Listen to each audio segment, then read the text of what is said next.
দুঃশাসন অপশাসনের পর আগস্টের 5 তারিখ এই দেশে একটা গণ অভ্যুত্থানের মাধ্যমে পরিবর্তন এসেছে, যে পরিবর্তনকে এদেশের আপামর জনগণ অভিনন্দন জানিয়েছে।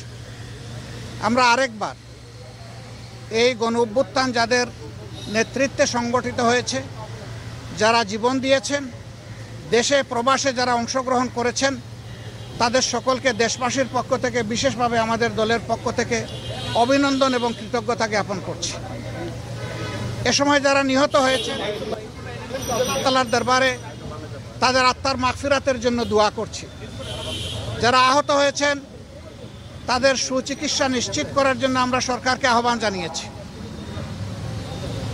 এবং আল্লাহ তাআলার দরবারে তাদের সুস্থতা কামনা করছি। প্রিয় সাংবাদিক বন্ধুগণ, আপনারা জাতির বিবেক আর মিডিয়া জাতির দর্পণ, কিন্তু 15.5 বছর বিভিন্ন কারণে অনেকে তার বিবেক অনুযায়ী কাজ করতে পারেননি।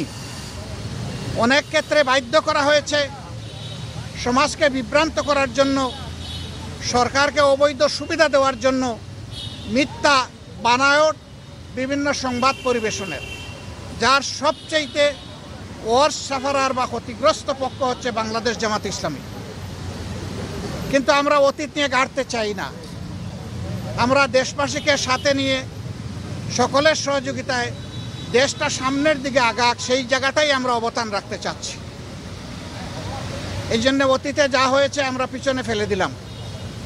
তবে যারা সুনির্দিষ্ট অভিযোগে অভিযুক্ত, যারা মানুষ খুন করেছেন, গুম করেছেন, লুণ্ঠন করেছেন, দেশের সম্পদ বিদেশে পাচার করেছেন, আয়নাগর তৈরি করেছেন, দিবারাত্র মানুষের উপর ত্রাসের রাজত্ব কায়েম করেছেন, তাদের বিচার, তাদের উপরে ন্যায় বিচার নিশ্চিত হোক, এটা আমরা দাবি করি। আমাদের উপর যেমন জুলুম করা হয়েছে, তাদের কারো উপর জুলুম করা হোক, সেটাও আমরা চাই না। আমরা চাই যে ন্যায় বিচারের মাধ্যমে সবাই যেন তার অপরাধের সঠিক পাওনাটা বুঝে পায়। আমরা আজকে এসেছিলাম দেশের প্রয়োজনে, জাতির প্রয়োজনে। এই সরকার একটা নির্দলীয় অন্তর্বর্তীকালীন সরকার। তারা দেশ শাসনের জন্য আসেননি, দেশ শাসনের সুস্থ পথ বিনির্মাণের জন্য তারা এসেছেন। তাদের কাজ হচ্ছে জাতির সামনে, যা জাতি বঞ্চিত ছিল পরপর 3টা নির্বাচনে, জাতির সামনে একটা গ্রহণযোগ্য, সুষ্ঠু এবং শান্তিপূর্ণ নির্বাচন উপহার দেওয়ার পরিবেশ তৈরি করা। এই জন্য কিছু মৌলিক বিষয়ে তাদেরকে সংস্কার করতেই হবে। সে কি মৌলিক বিষয়ে তারা সংস্কার করবেন সেই ব্যাপারে আমরা কথাবার্তা বলেছি এবং আমরা আশা করছি আগামী 9 তারিখ আপনাদের মাধ্যমে জাতির সামনে আমরা আমাদের প্রস্তাবনাগুলো উন্মুক্ত করব ইনশাআল্লাহ। আপনারা দাওয়াত পাবেন, এটি প্রাথমিক ইনফরমেশন। যদি আমাদের দিনক্ষণ ঠিক থাকে আপনারা ইনশাআল্লাহ দাওয়াত পাবেন, বা যখনই হয় আপনারা দাওয়াত পাবেন। আমরা অবিলম্বে আমাদের চিন্তা জাতির সামনে তুলে ধরব যে কি সংস্কার এই মুহূর্তে প্রয়োজন, কি সংস্কার পরবর্তী পর্যায়ে আমাদের লাগবে, সেই জিনিসগুলো আমরা জাতির সামনে তুলে ধরব। এর পাশাপাশি দেশের চলমান আইন শৃঙ্খলা পরিস্থিতি নিয়ে এখানে কথা হয়েছে এবং এই ক্ষেত্রে জনগণ আর বর্তমান সরকার একসাথে কিভাবে পারস্পরিক সহযোগিতার মাধ্যমে আইন শৃঙ্খলা পরিস্থিতির আরও উন্নয়ন সাধন করতে পারে এবং সকল ধরনের ষড়যন্ত্রের বিরুদ্ধে জাতিকে ঐক্যবদ্ধ রাখতে পারে, সেই বিষয়গুলো নিয়ে আমাদের এখানে কথাবার্তা হয়েছে। আমরা আশা করছি এই বর্তমান অন্তর্বর্তীকালীন যে সরকার আছে, তারা কোনো ধরনের পক্ষ বিপক্ষের মানসিকতা না নিয়ে বরঞ্চ নিরপেক্ষ দৃষ্টিকোণ থেকে তারা দেশকে একটা ভালো জায়গায় নিয়ে একটা সুষ্ঠু নির্বাচন তারা দিতে সক্ষম হবেন এবং এই ক্ষেত্রে এইটাও আমরা আশা করছি যে এই সময়টা নাতি দীর্ঘ হবে। আমরা শুরু থেকে বলে আসছিলাম সংস্কারের জন্য সরকারকে আমরা যৌক্তিক সময় দিতে চাই। সেই যৌক্তিক সময়টা কি হবে এটা নিয়ে অচিরেই আমরা কাজ করব এবং সেটাও আপনাদের সামনে ইনশাল্লাহ চলে আসবে। আমরা আশা করছি খুব দেরি হবে না। আমরা এইভাবে সামনের দিকে আগাতে চাই। আপনাদের মাধ্যমে আমাদের অনুরোধ জাতির এই প্রত্যাশাকে ফুটিয়ে তোলার জন্য এবং আগামী দিনে একটি বৈষম্যহীন বাংলাদেশ গঠন করার জন্য, যেখানে ইনসাফ ভিত্তিক সমাজ প্রতিষ্ঠিত হবে এবং কারো উপর কোনো ধরনের জুলুম দল কিংবা ধর্মের কারণে হবে না, এমন একটা দেশ, ঐক্যবদ্ধ জাতি গঠনে আপনারাও আমাদেরকে এই কাজে সহযোগিতা করবেন, দেশবাসীকে সহযোগিতা করবেন। আপনাদের সকলকে ধন্যবাদ। হ্যাঁ, এখানে একটা প্রশ্ন এসেছিল, আসন্ন দুর্গাপূজায় আইন শৃঙ্খলা পরিস্থিতি সুন্দর রাখার জন্য করণীয় কি? আমরা সেগুলো আলোচনা করেছি।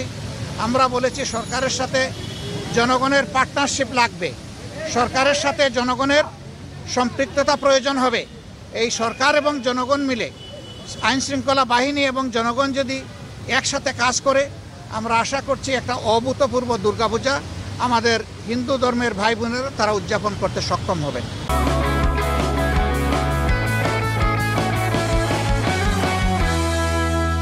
বাদা ঝাঁপির মূল্য লক্ষ টাকা, খুলে দিলে দাম কমে যায়। ইনশাআল্লাহ আমরা ঝাঁপির মুখ খুলবো আগামী 9 তারিখ। সেই পর্যন্ত আমরা ধৈর্য ধরে অপেক্ষা করি। এই অপেক্ষা করার জন্য আপনাদেরকে অগ্রিম ধন্যবাদ। সেটাও বলেছি যে সংস্কারের টাইমলাইন কী হবে। আমরা দুটো রোডম্যাপ চেয়েছি, আপনারা জানেন, আপনাদের মাধ্যমেই চেয়েছি, দেশবাসীর কাছে জানিয়েছি, আমরা সরকারকেও জানিয়েছি। একটা রোডম্যাপ হবে সংস্কারের, আর একটা রোডম্যাপ হবে নির্বাচনের। সংস্কারটা সফল হলেই নির্বাচনটা সফল হবে।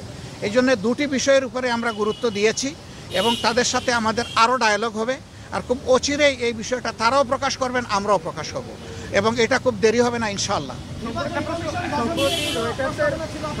রয়টার্সের প্রতিবেদনে সেনা প্রধানের বক্তব্য এবং জাতিসংঘে যাওয়ার পরে প্রধান উপদেষ্টার প্রেস তিনি যে বক্তব্য দিয়েছেন, এইসব নিয়ে আলোচনা হয়েছে কিনা? না, আমরা কারো বক্তব্য এবং বিবৃতি নিয়ে স্পেসিফিক কোনো আলোচনা করি নাই এবং এটা আমরা আলোচনার সাবজেক্ট বানাতেও চাই না। আমরা শুধু সরকারকে এতটুকু বলেছি যে জনগণের বিশাল প্রত্যাশা আপনাদের কাছে, এই প্রত্যাশার সময়টা টেনে আমরা লম্বা করব না।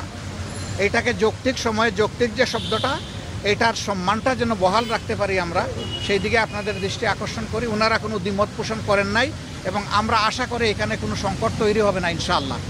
একটা প্রশ্ন, আমরা শুনতে পেয়েছি যে সংস্কারের যে কমিশনগুলো রয়েছে, কমিশনের কয়েকজন সদস্যদের নিয়ে আপনাদের আপত্তি বা রিজার্ভেশন আছে, এটা কি সত্যি? আমাদের আপত্তি বা রিজার্ভেশনের বড় কথা না। সংশ্লিষ্ট মহল থেকে কেউ যদি কনসার্ন উত্থাপন করে, এটা তাদের ব্যাপার। আমরা দলগতভাবে কোনো কনসার্ন উত্থাপন করি নাই।